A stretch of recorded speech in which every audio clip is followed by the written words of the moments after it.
weather has been very, very wet so far this year. We filmed at the Nottingham Open last year. Between that and the next vlog, there was like literally no rain, or from the run to the holiday vlog there was like no rain. There's been like a month's rain in the last week. Nottingham Open was last week and the first 4 days were rained off because it was just some of the worst weather that we've ever seen. Certainly flooded in parts of Nottingham and in Arnold, in the valley part. Welcome to how life has been since the last vlog, since the cruise. And welcome back to the vlog.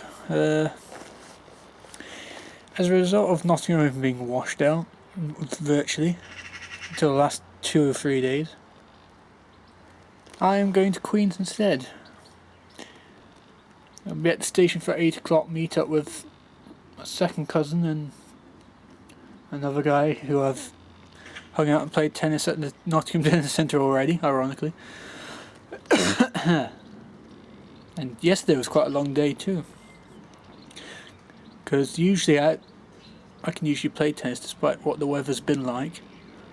But there have been a few postponements, and today would have been one of them, but I wanted to play some tennis, so even though it was raining constantly, 3 other people did turn up and were able to at least do one set and were able to hit quite a lot of balls despite the weather, so very happy, but I could have easily caught a cold or cough or whatever else. Certainly had to clear my throat this morning. But I'm looking forward to today, providing the weather holds in London. It looks like it's going to tip here, or has been, but it's not raining at the moment, so if I look at the front lawn, you'll see it needs to be done. Before it started raining, I was able to do the back lawn. It's probably got quite long already. I wish you could see the front lawn because it's... Anyway.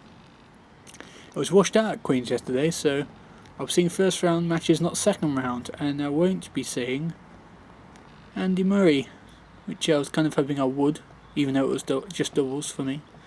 I much prefer watching and playing singles rather than doubles, so, which is ironic considering doubles is like all I get to play at the club. But anyway, we'll see you guys either on the road or at home, because I don't know how comfortable I'll be with filming it in the public eye. Banter. Yeah. That's not too bad. Oh, big plane. Richard, where are you? Don't record me, John. Don't put me on your YouTube. I don't have a toy, you can't me on the Third appearance at the Queen's Club, the world number 25 from Canada, Denis Shapovalov.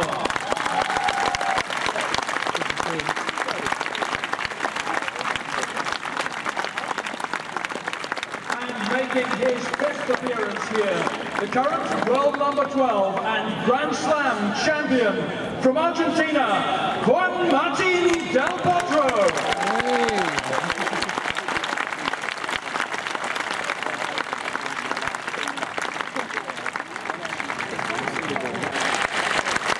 There you go,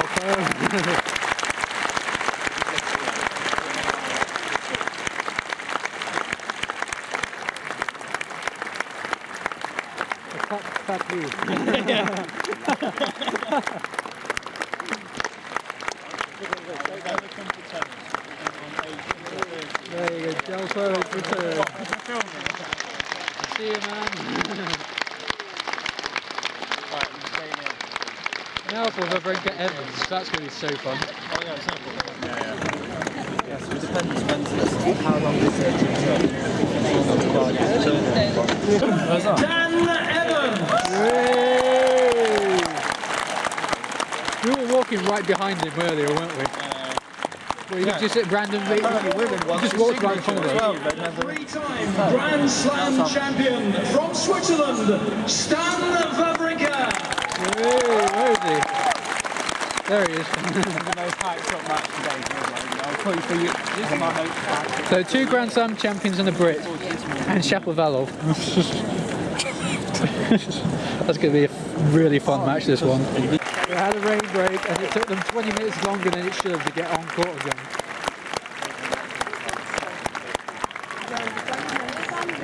Just when it's starting to spit again. How nice. Massive forehand. Too good.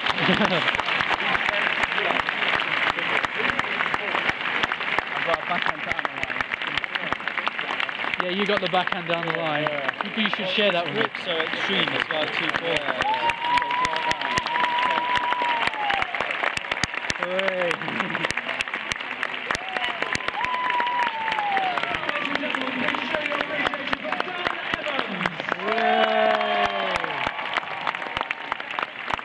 Now for the highest ranked player I've ever seen live, or will see live. Tsitsipas will be the highest ranked player I've ever seen live. Right, what's this? Hope he's fit. Debut at the 2019 Viva Tree Championships. Our top seed from Greece, Stefanos Tsitsipas. How dare you get in the way, man.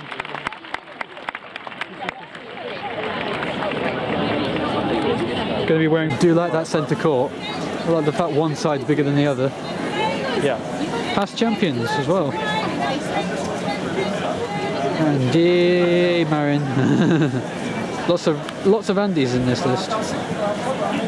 Lots of the same 2.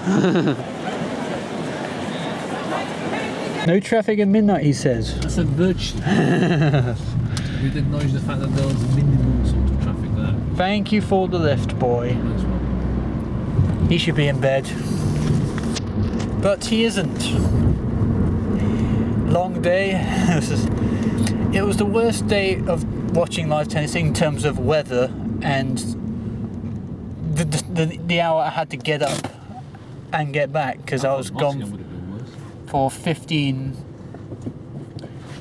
Yeah, well, actually 17 straight hours. I've been up. 7 o'clock to 12? No. Yes, 17 hours. Just trying to word that out.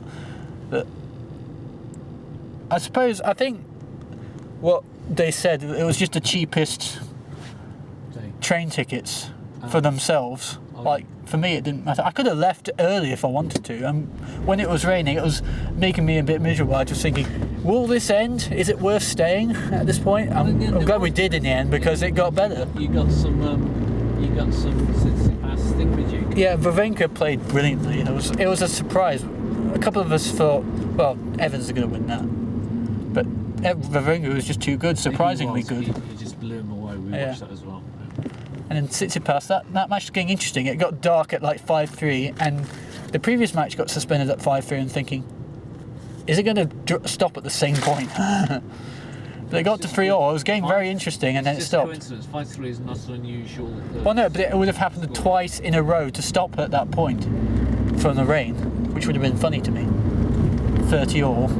It got interesting, then it rained. And Del Potro, my favourite. I watched him for the first time in my life.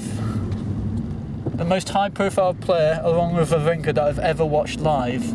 And he had to withdraw later on in the day. I'm so not happy. I was rooting him on. I hope he's fit for Wimbledon now. I really hope so. He's got a few weeks yet, hasn't he? A week and a half. He's got a week and a half. How was your day, boy?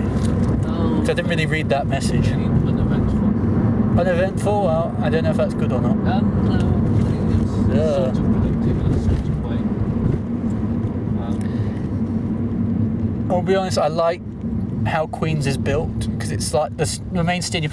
I'm like almost at the very top of the entire stadium because that one side has got a massive It's got some nice side to it, and then the other side has got buildings. Well, what we saw when they panned around the crowd is it looked like they had newish stands and oldish sort of. Yeah, and they have temporary ones like Nottingham as well. Who doesn't?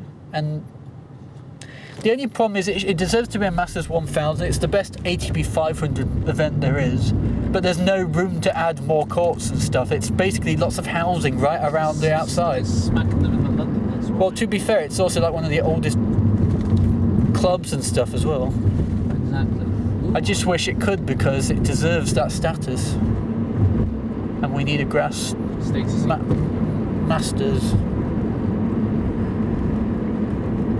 Thanks for watching the vlog. So I didn't actually record much. I'm not that comfortable in large crowds filming, so. But It's not like it's a football stadium. It's a huge crowd. You know? yeah, and not having to pay for rail travel is so useful. And I didn't even know it was special for only me. I thought anyone with a rail card such as mine could do that. No. But I didn't realise it was because my mother used to work there. Technically, she still works on the It just felt, Technically. yeah, but she doesn't track the rail. Well, I just felt like it's just so cheap. I don't deserve this. I felt like I don't deserve this at all. That was my reaction the other day to it. I was just thinking, do I really deserve this? Why? Hey, Don't knock it. don't knock it. Yeah, you're that predictable. I could tell. But Yeah. it's not just that. It's It'll be useful somewhere down the a line. gift. Sometimes it's salvation. It's such a shame I don't live close to the train station, because then I would be able to just go on the train where most times and just go on the train so much more often. Get more confident about catching the bus. Yeah. Thanks for watching.